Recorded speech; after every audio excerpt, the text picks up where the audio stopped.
Hi, welcome to one of our Expert Insights discussions. This is part one of 2 episodes looking at the importance of controlling your hotel pricing and, more importantly, the impacts of not controlling it. In both episodes, we're joined by Pablo Sanchez from Mirai, one of our expert partners.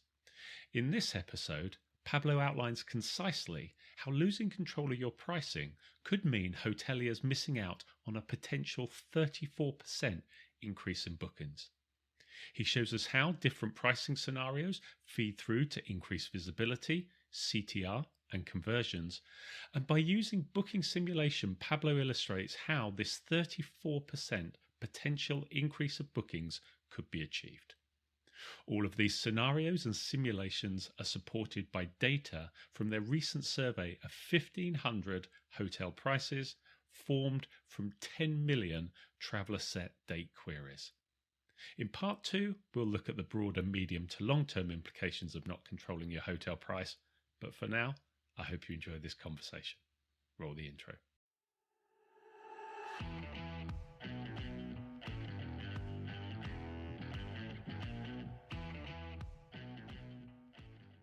Hey Pablo, how are you? Thanks for joining us today. How are things with you? You well?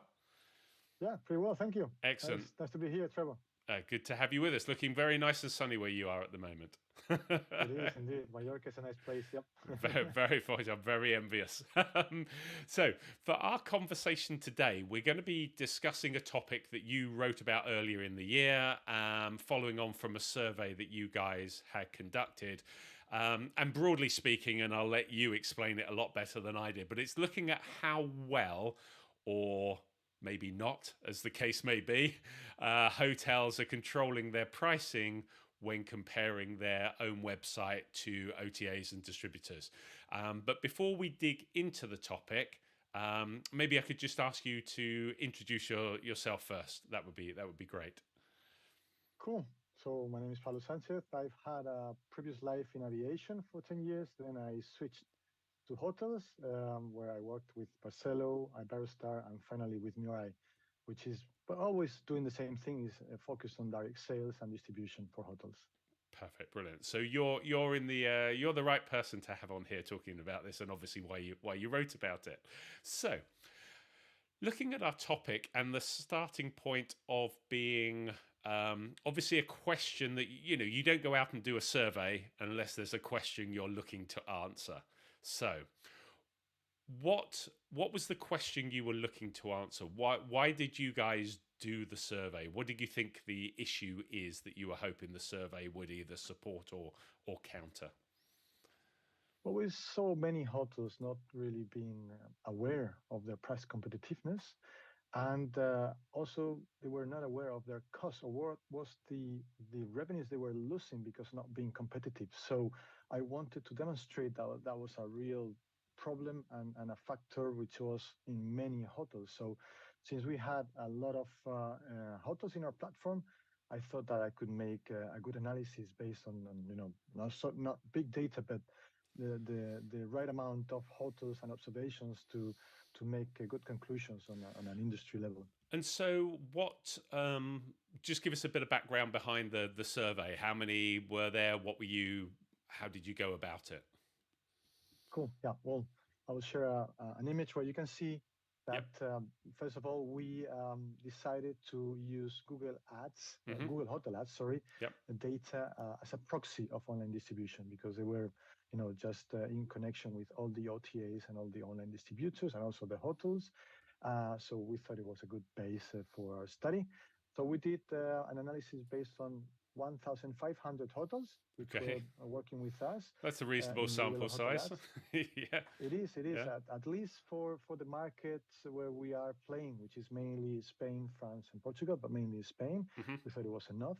Of course, you have to be aware that Google Hotel Ads is having not only the price of the direct sales of the hotels, but also any distributor that are distributing the product online. So OTAs and so on, they're all reflected there. Okay. So we took in order to see, as you can see in the image, we actually worked with the data that it was available in Google Hotel Ads, which was, for example, the variable of price bucket. Okay. That means that they were categorizing all the data in four groups, grouping in four groups, which were depending on how competitive was the hotel direct sales price Mm-hmm. versus the distribution, the distributors, the OTAs, and so on. Yep. And actually, there's four groups there. So the first one is not lowest, which is basically a way to say that you're not competitive. So you're Mm-hmm. having a worse price, a higher price than other distributors. Okay. And it's important to note here that hotel ads are having a 2% plus minus 2% margin, just to the roundup effects and the currency conversions and so on. So to mitigate that. Understood. They also have another group, which is the tied for lowest, which is just parity, where Yep. you're having same price as the rest of the distributors. Then unique lowest, so your price is better than the others. And then the fourth group is only partner shown. So you have closed the rest of your distributors and you're just yourself. You are the unique channel available for your product, okay? Which is not so often, probably in an occasion with higher demand and so on. And then to finish, an important thing here is we only did analysis on all the requests, all the queries that were travelers set dates, which means Okay. that the end customer was actually interacting with this module and with this data, because the Google ecosystem is very wide, Yep. and whenever Google sees that there's someone interested in something about travel, they start popping up the hotels and all the travel related functionalities they have. But it maybe doesn't mean that really That they're the actually end looking. customer Yeah. is they are looking for something. But whenever the customer is starting to click on the date and specifying a specific date, then you can say that there's So, an interest so of the yeah, hotel. that's what I was going to get at. So the purpose being that at least you knew when you were comparing, you were almost putting yourself in the seat of the traveler and thinking, Exactly. okay, well, if we're going to put together an article and a survey to say hotels, you're not controlling your prices very well, we probably need to look at it from the point of view of someone that might be booking that hotel and that there is actually intent behind it. And so you were then looking where actually they had set dates, and therefore, what the traveler would have seen is exactly what was being shown at that point. So you could very clearly say, well, you actually were not the lowest, so you're not the most competitive. So in which case there could be a knock on effect. Yeah. Exactly. And with those four buckets, what we did, just looking from the customer angle, as you say, Mm-hmm. is to understand where were the KPIs, the performance KPIs in those different four buckets. So we were looking at what was the visibility for the hotel websites, Yep. what was the CTR for them, what was the conversion, and at the end, how many bookings they were getting in the different scenarios. So we could compare the different, Yep. these scenarios associated with the competitiveness of the price to the real performance KPIs, which is what matters for the That hotels. makes sense. So we're going to touch on that in a moment because I know you've got some other images that you can show from the survey that illustrate that. One thing I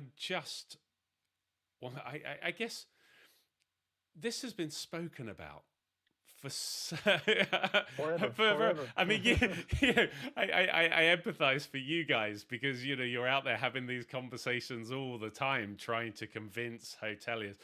I mean, I guess it does pose a couple of questions to me. I guess one question I'll throw back to you is why the hotels, I mean, just not control their prices? I mean, is it just like, oh, what's the point? My hotel's full, it's paying a decent rate. What does it matter? What do you think is some of the psychology behind it that maybe influences them? Well, first, there's many reasons, but the first of them would be that they don't really know. So they think they have a controlled price Hmm. because they have certain contracts and they are enforcing their prices, but they are not going to the market, putting themselves in the customer's lenses and Yeah. looking at that. So Okay. they're not aware of it. So if you're not aware, you cannot Yeah. Good control or point. We change don't the we situation. don't know what we don't know. Yeah. Exactly, that's a good point. Yeah. And then second, for those knowing it, they say, "Oh, how do I change this?" So they try to do it, but it's like a war, it's a battle, it's a daily battle to Hmm. get this going. You need to do some changes in the distribution, in the clauses of the contracts, and then you have to follow up, and you have to engage into discussions, and sometimes you have to close some channels. It's not an easy battle Yeah. or an easy work with many battles. So many of them say, oh, that's too much for me. It's okay, I have enough problems operating the hotels. I'm still getting a good profitability for my hotel, so yeah, I'll put it in a drawer, and maybe next year I will try I'll get it. it. And I guess you just said something there. There are a lot of hotels because whenever we think of hotels, a lot of people often think of the big brand properties, which obviously have head offices and all kinds of things behind them. A large proportion of hotels, particularly in Mediterranean countries, a lot in the UK and across Europe as well, aren't necessarily branded properties. They might be family owned, independent, small properties, and the daily challenge is also, well, people get into running a hotel because they actually enjoy being hospitable. They want to they want to welcome their guests, they want to deliver a great guest service. So focusing on this stuff can also maybe seem a little bit time consuming. I mean, if my hotel was 95% full, my rates are up where they used to be, maybe even a little bit higher. I want to focus on my guests being happy and giving me good reviews and coming back. I'm not going to necessarily be thinking about this, even though it's probably important. Would that be fair? You're totally right. That's the case. At least for the hotels I know better, which are vacational hotels in Spain, they're focused on their operation and Mm. having an excellent experience for the customer. So when it comes to commercialization, they first thing is they don't have much experience, and you Hmm. have to understand this because they when they started their business maybe in the 80s, then all of a sudden someone from the north of Europe came with a nice contract saying, hey, sign here and we'll fill your hotel. Nice, they signed, and all of a sudden buses started coming to your hotel and filling up with 95 or 100% occupation, and you're still having a lot of margin. So that was great at that point of the time. There was no internet in the 80s, and there Yeah. were tour operators taking some risks, taking planes down to Spain and so on and so on, and transfers and doing everything nicely, perfect. But they thought that this is still the case, but things have evolved since Hmm. then.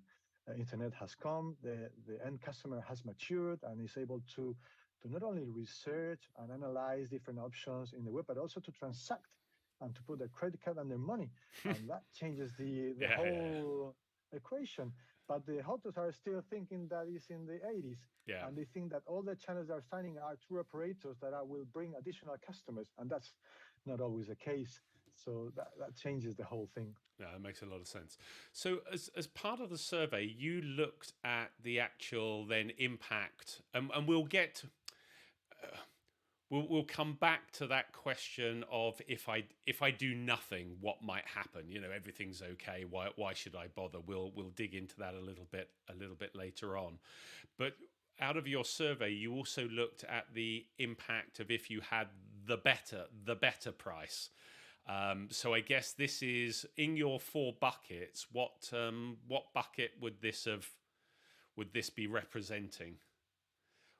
So yeah, so we looked at the different KPIs, performance KPIs for these four buckets. I said before, visibility, CTR, which means more clicks and Clicks. more Yeah. visits to your site, conversions, and at the end of the story, bookings, which is the end result, what you really want. But you need to understand all the steps, right? Yep. So when it comes to visibility, for example, the better price you have, the more visibility you get, and that's clear and logical because think that the meta search channels, for example, in this case, Google, what they want is they earn money when they get a click.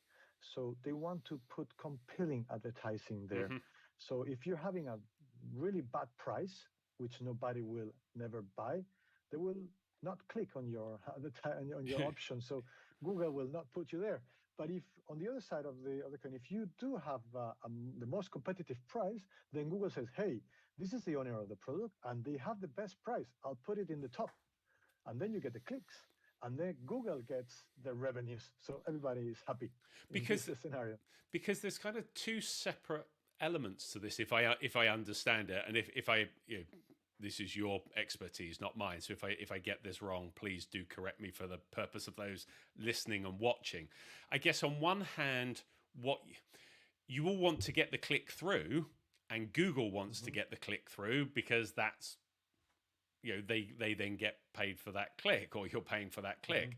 But at the same Hmm. point, it's got to become visible for then someone to see it and click through. So you're looking at, firstly, how, I guess when I was looking at your survey, it was looking at how the competitiveness influences the visibility, and then how the competitiveness actually impacted the click through. Was that right? Did I pick that up right? That's those are the steps exactly. First is to be visible, Mm-hmm. and that means how we measure that is the KPI is the impression share. Mm-hmm. So out of 100 times that you could be displayed, how many of them you're finally displayed, Okay. and that changed from in the scenario where you're not having the best price, so you're not competitive. That was 80. Actually, there's an image, and you can Yep. look at the image. There was 82% of the cases you are displayed. So the impression share is 82%. And that goes up to, of course, and that's logical, to 100% when you are the only one shown. Sure. That's Yeah. clear. Yeah. Yeah. But let's go back one step when you are the unique lowest. So you're better than the others. That's still 91%, which is much higher than 82%.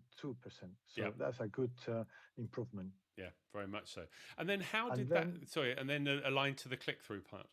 exactly. And then once you are displayed, then the second step is that once you're displayed and the customer is looking at the different options, they decide to click on your option. And that's measured through the CTR. So Mm-hmm. if we look at the image, we will see also how the CTR, and this is where it really changes a lot, the CTR changes among the different four groups. So if you are having a bad price, you're not competitive, the survey says that you have a CTR of 7.3 in average of the Okay. 1,500 hotels. Okay. If you're going to a parity scenario where you are tied for lowest, same price with all the competitors, there goes up to 11.2%, which Right. is already a good improvement. Yeah. But if you're having Well, the that's a fifty best percent. price, That's a 50% improvement, isn't it? Just yeah. it is. Yeah. Yeah. Yeah. It is. Yeah. Yes, it is. And then if you're going to unique lowest, which is you are the one leading the price competitiveness battle, you are the best price, and then the other ones are following, Mm-hmm. then it goes up to 13.6%. So Which that's is almost, yeah, nearly that's that's nearly double, double if you were the not lowest. Yeah. Yeah. Yeah. Yeah. nearly double. Yeah. And if you are the only partner shown, it goes up to 18.6. But that's a different scenario. Sure. And someone actually could ask themselves, why don't you get 100% CTR when you are the only one shown? Mm-hmm. But the fact is that the customers are not only willing to continue the process, a lot of them just want to look at the options and see the prices Yeah. because Yeah. Yeah. maybe they are in the upper funnel phase and so on. Or maybe, and we have also made some analysis on this, you actually get it's important that you're not always just alone because a lot of customers in different nationalities or different markets, sorry, they need to also have some reference Yeah. Well, because there can also you be might not. skepticism, can't there? It's like, well, why is that lower than everybody else? We Yes, if and it's the if only it one seems too good shown, to be, so yeah, exactly they can doubt about that and yeah, say, yeah, yeah, yeah. because no, it's not we're not only talking about the big brands, so it's not Hilton's and Marriott's, maybe No, it's hotel no matter what in a specific destination that no one knows in that play in that market. So yeah, there could be some and skepticism. and then there's something else I picked up. You had, I saw that you had the visibility, the click through, and then obviously then the conversions, booking requests. So can you just Yeah, we made talk us a through? ratio, which is the yeah, after CTR, you have the conversions, but at the end, what it really matters is how many bookings you get per, let's say, 1,000 requests. Mm-hmm. Where in the online world, you get people just asking and making requests, and you can actually make that ratio, which is at the end what hotels are interested in. Yeah, How many bookings I get for certain amount of request, and that's what you want to maximize. yeah. And this is what was really changing from if you're not if you're not the lowest, so if you're not competitive, you're not having the lowest price, Hmm. then it was actually down to 1.7 bookings per 1,000 requests Oh, in, right. let's say, in the meta search arena. Yeah. And that comprises requests of all types, people even in the upper funnel just looking and not willing to make a booking. But Hmm. it's a ratio, okay? Hmm. But that was increasing to 3.8 or 3.6 actually in the case that you are having the best price and followed by the others. So it's increasing, it's more than double. So that's what really matters. And that's a result of a higher visibility, a better click-through rate, and more conversions. So I thought you what get was, more bookings. I thought what was interesting, picking up on the um, last point we were talking about maybe there even being a psychological aversion to just seeing one hotel with the lowest price. You may be skeptical. Um, what's interesting when I look at this sort of table is that the difference between tied for lowest and only partner shown is kind of zero point 0.6, which it's still it's still worth considering. But the biggest difference is between the not lowest And the and tied then the next and three. Just, tied. yeah, if you're tied or unique, even if you think I'm not going to be the cheapest at all and take out the only partner shown, then Hmm. you are practically as good as doubling the number of booking requests. If you So not only are you getting more, but also you're I mean, you are then being seen as competitive, and that's going to be driving greater potential revenue to you. Yeah, did I understand that correctly?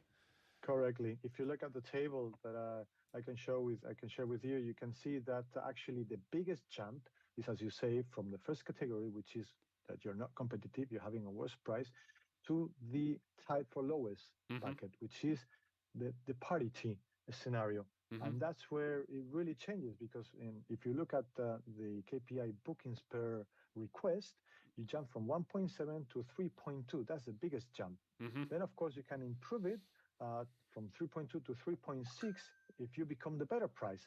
But percentage-wise, it's not as big jump as the previous one, No, no, no. and it's a harder scenario because when you become the unique lowest, you will have a lot of calls from Expedia, Booking, and so on, saying, "Hey, what are you doing? You have to at least have the same price as you're giving me." So Mm-hmm. it's a harder scenario to get. Yeah. But the second one, sorry, the parity scenario is quite easy to achieve if you're controlling your distribution, and it has a lot of rewards, as And you there were, said. yeah, and you had an image there that was around the parity simulation. Yeah. So to that point Yes, that you're talking about. yeah. So if you want to know exactly, or if you want to understand what is the potential affecting to your direct sales behind the different Mm-hmm. competitive scenarios, we did a simulation where we took, and I can show it to you, where what we did is to move all the requests that were not competitive, so in the not lowest category, to the next one, which is tied for lowest, a parity scenario, which is feasible. It's something that anyone can really do if they focus on it and they work on it. Okay, Mm-hmm. and what we saw is that the end result of the whole simulation was a 34% increase in bookings. So that's at the fingertips of the hoteliers. So it's 34% increase of bookings. I mean, Thirty-four yeah, percent. right. They So could that have been. I I mean, mean, it's not something you can achieve from one day to the other, but no, no, no. you can work on it, and in a couple of months or 3 months, you can achieve that. So Okay. So as you say, it does take some effort, it but does. a lot of times, sometimes it's understanding that effort will deliver a, At a least an a some sort of 34. outcome that just, so even before your simulation, I mean, when I was just looking at the previous image, which was looking at just when you had the percentages of the increase in visibility, CTR, conversion, booking requests. I mean, Correct. just being in parity, which shouldn't, in my mind, seem to be a hard thing to be able to try and achieve. As a hotelier, I would imagine that should be relatively straightforward. I mean, that drove increased booking requests. It's driving uh, increased conversions. I mean, I'm thinking I'm missing something. Well, I hope that conversation was of interest, and thanks again to Pablo for joining us. If you have any thoughts or views on this conversation, please feel free to comment below. If you like the discussion, please don't forget a thumbs up. If you're interested in more of our videos, here is a link to our Expert Insights playlist, and here is the link to our Coffee Time Chat playlist. And here is the button if you'd like to subscribe so you don't miss out on future videos. Part 2 will be coming next week, so you might want to hit that button. Anyway, thanks again for watching.